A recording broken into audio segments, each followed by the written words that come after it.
Hello' বন্ধুসকল, সকলো কেনে আছে? আশা কৰোঁ ভালেই আছে। আজি মই আপোনালোকৰ মাজলৈ এটা নতুন ভিডিঅ' লৈ আহিছোঁ আৰু এই ভিডিঅ'টোত মই আপোনালোকক জনাম যে যদি আপোনালোকৰ মোবাইলত বহুত এডছ আহি থাকে তো সেই এডছবোৰ আপোনালোকে কেনেকৈ বন্ধ কৰিব পাৰিব। চ' মোৰ ভিডিঅ'টো শেষলৈকে চাব আৰু মোৰ চেনেলটো ছাবস্ক্ৰাইব কৰিবলৈ নাপাহৰিব। চ' লেটছ ষ্টাৰ্ট। তো আপোনালোকে জানেই যে এপছবিলাকৰ বহুতো ফাল্টু এডছবিলাক আহি থাকে। তো সেই এডছবোৰ কেনেকৈ আপোনালোকে বন্ধ কৰিব পাৰিব চাই লওক। তো আপোনালোকৰ যে মোবাইলত ছেটিংছ আছে, ঠিক আছে, তো প্ৰথমে আপোনালোকে ছেটিংছত যাব লাগিব। তাৰপিছত ছেটিংছত গৈ এটা অপশ্যন পাব কানেকশ্যন এণ্ড শ্বেয়াৰিং, ঠিক আছে। এইটো সকলো এণ্ড্ৰইড ফোনতে এইটো পোৱা যায়। তো প্ৰথমে আপোনালোকে এইটোত ক্লিক কৰিব লাগিব।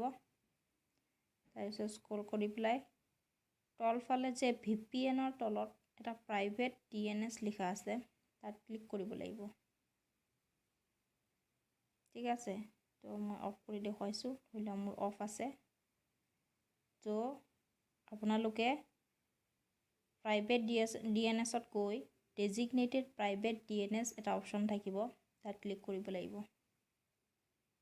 এনেকৈ মই তাত ক্লিক কৰিলোঁ। ক্লিক কৰাৰ পিছত তাত লিখিব লাগিব যে dns.edgar.com এইটো লিংক লিখিব লাগিব ইয়াত, ঠিক আছে। কি লিখিব লাগিব? dns.edgar.com, ঠিক আছে। এনেকৈ লিখাৰ পিছত ওপৰফালে ৰাইট চিন আছে, তাত ক্লিক কৰি দিব লাগিব। ক্লিক কৰিলে আপোনালোকৰ 90% এডছ বন্ধ হৈ যাব, ঠিক আছে। তো এনেকৈ বহুত ইজিলি কৰিব পাৰিব। তাৰপিছত লাষ্টত আৰু এটা কাম কৰিব লাগিব, সেইটো হৈছে আপোনালোকে মোবাইলৰ ছেটিংছত গৈ এনেকৈ স্ক্ৰল কৰি গুগল য'ত লেখা দেখিব তাত ক্লিক কৰিব লাগিব। ক্লিক কৰাৰ পিছত আপোনালোকে এটা অপশ্যন পাব এডছ, এডছ। তো তাত ক্লিক কৰিব লাগিব। ক্লিক কৰাৰ পিছত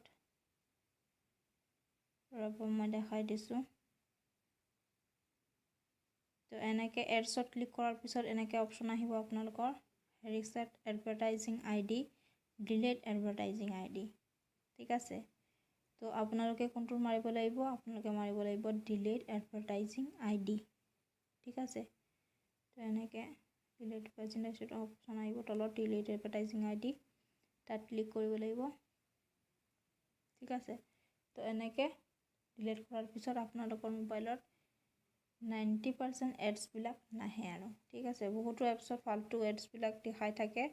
তো এনেকৈ কৰাৰ পিছত আপোনালোকৰ এডছ অহা বহুত বন্ধ হৈ যাব, 90% বন্ধ হৈ যাব, ঠিক আছে। তো এনেকৈ বহুত ইজিলি আপোনালোকে নিজৰ মোবাইলত এডছ অহাবোৰ বন্ধ কৰিব পাৰিব। চ' মোৰ ভিডিঅ'টো কেনেকুৱা লাগিল জনাব আৰু মোৰ চেনেলটো ছাবস্ক্ৰাইব কৰিবলৈ নাপাহৰিব। ধন্যবাদ।